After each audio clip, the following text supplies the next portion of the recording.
Hey everybody, so today's look is going to be a very nice, awesome fall easy grunge makeup tutorial, and if you want to learn more, then keep on watching. Okay, so I've got my base and my eyebrows on already, and the first thing I'm going to be doing is on my Real Techniques eye brush, I'm going to be going into the color Desert, which is a Super Shock shadow from ColourPop. I love these eyeshadows. They're also really great to do kind of like a grungy look because it doesn't have to be perfect. They're quick.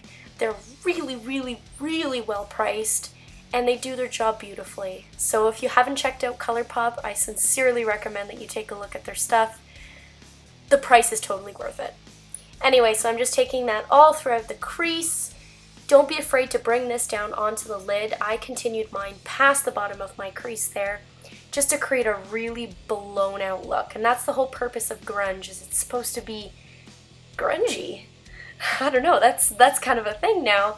But don't worry about being too neat. This step is all just about getting that transition and just getting those colors on your eye. We'll blend it all together in a minute. So the next color I'm going to be going in by ColourPop is the color Mittens. I adore this color. It's like a beautiful, warm brown with a hint of cocoa. I don't know, it's just gorgeous. It's perfect for this look, and it pairs beautifully with Desert. So I'm going to be taking that on the same brush, don't need to change brushes here, and just saturate that all over the outer to inner third of your lid. Again, this is a grungy look, so you don't have to worry about being too precise. We're just going to then join it up with that ColourPop Desert eyeshadow to make everything look uniform.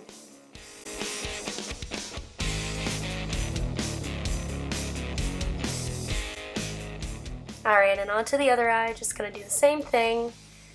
Doesn't have to be super precise, like I said.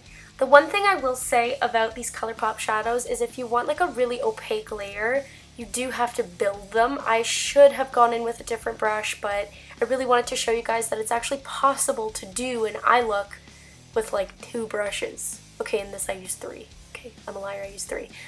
But you know what I mean. You don't have to use 10,000 brushes to achieve a beautiful look that's wearable and it's something that you can enjoy. So just taking my Makeup Forever 242, I'm just buffing it out. There's no product on this brush whatsoever, and I'm just going to be softening those top edges of Desert.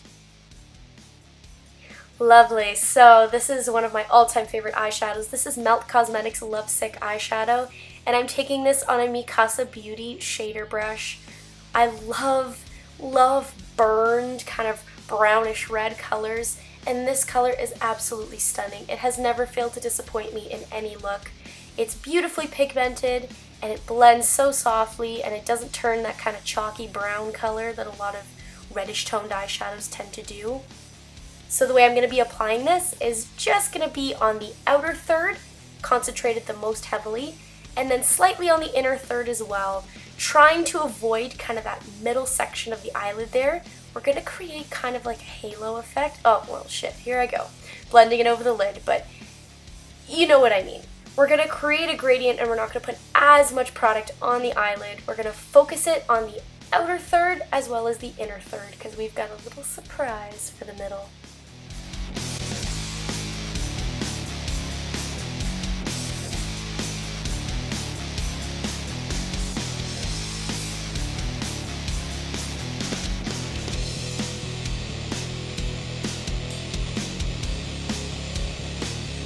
Okay, so this step is really, I don't know how to film this to make this look cute.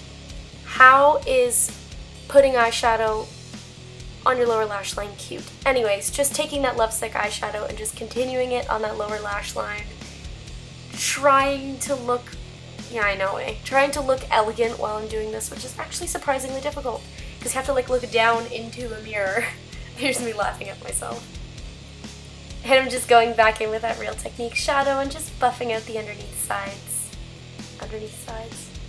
Guys, I can't English today, okay? Bam! Here's going to be the beautiful accent color for that centerpiece of that halo. And it is ColourPop, once again, in the color So Quiche. Quiche?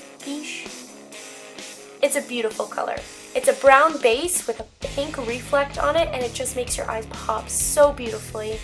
I'm also going to take my finger and just pop that underneath the lower lash line in the center as well. I find this eyeshadow works beautifully with a finger, and you can have a lot of kickback if you use a brush. That's why I use my finger.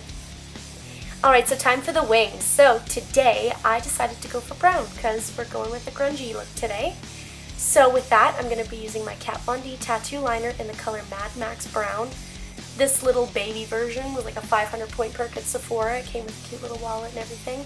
But this does come in a full size, so don't worry. This is not a once in an opportunity thing. So anyways, I'm just creating a little wing. Just something small and cute. I was planning on putting false lashes over the top, but I actually lost my eyelash glue. Yes, I know. How does that happen? So you're just gonna see the wing the way you're gonna see the wing. It was supposed to be for the lash band. And again, this step is totally optional. If you don't want to do no wing liner, you don't have to do a wing liner. Totally up to you.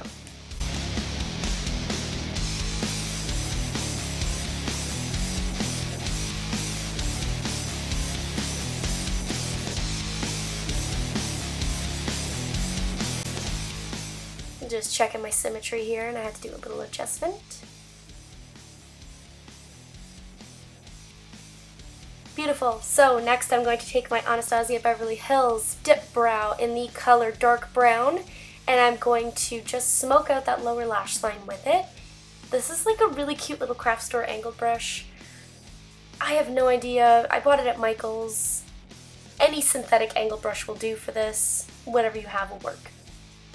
Alright, so now I'm going to be taking the NYX Highlight and Contour Pro palette, taking that white shimmery shade and just popping that under the brow bone. In retrospect, I wouldn't have gone for such a white color, but hey, you live and you learn, right?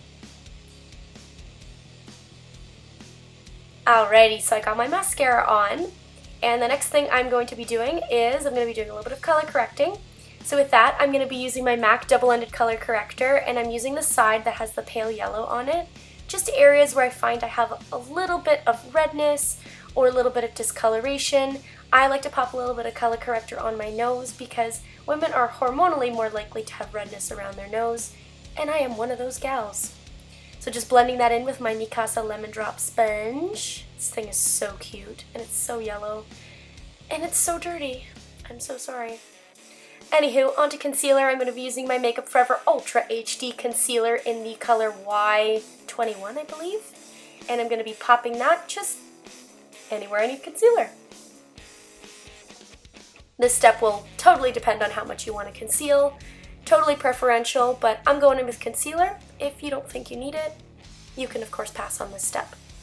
I definitely needed it. Beautiful. So now just to re-intensify that dark color, I'm going to go back in with no additional product, just whatever is left of the eyeshadow on my MIKASA Beauty brush. I'm just going to run that under the lash line. Alright, so into my NYX Cosmetics Highlight and Contour Pro palette, I'm going to be going in with that shade on the top right corner there, kind of like a mid-tone brown-ish. And I'm going to be bronzing / contouring using my Sephora Collection Pro Angled Blush Brush. I'm obsessed with this brush. I absolutely love it. So I'm just going to be swirling that around my cheeks. Just wanted something really to warm up the complexion since we had so many warm colors on the eye area. I just wanted to make sure that my complexion corresponds. Also, my lighting makes me look pretty dead. I mean, like, I'm pretty white, but this lighting makes me look dead. Alright, continuing on with that kind of ivory shade in the same Highlight and Contour Pro palette with my Sephora Collection Featherweight Complexion Brush. I'm just going in and setting my concealer anywhere I applied any kind of concealer on my face, just so that there's no creasing, and everything's set to go for a full day. Now onto blush. I'm using one of my favorites. This is LUMINOSO by MILANI, and honestly I got lazy. I just used the same brush that I set my concealer with. There's no hard and fast rules here. I just wanted to try and use as few brushes as I could. Alright, so for my highlight, I'm taking my MAC Kitten Paw brush, and I'm using the color Lightscapade, which is the MAC Mineralized Skin Finish highlighter. Anyone that's pale knows this highlighter. To be honest, I just didn't want something super bold. I kind of wanted a little bit more of a natural highlight today. I could have gone in with Champagne Pop, but wasn't feeling it. Alright, so I had like 3 different options for lipsticks, all Kat Von D, of course. But I decided to only show 2 options instead of 3 because my lips were going to fall off. So this first color that I'm going to be applying is Lolita. Lolita is the ever so famous liquid lipstick from Kat Von D. It's a beautiful brownish nude, very symbolic of the 90s. I love it. So that's what the look looks like with the Lolita lipstick.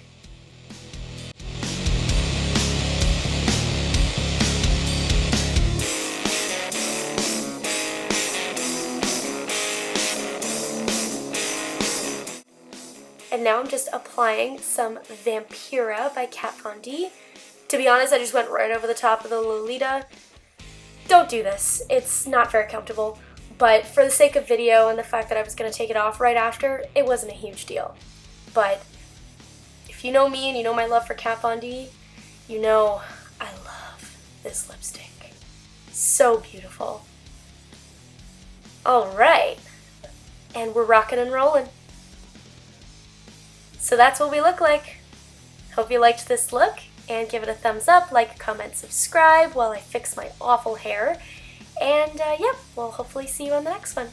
Alright, thanks guys. Bye!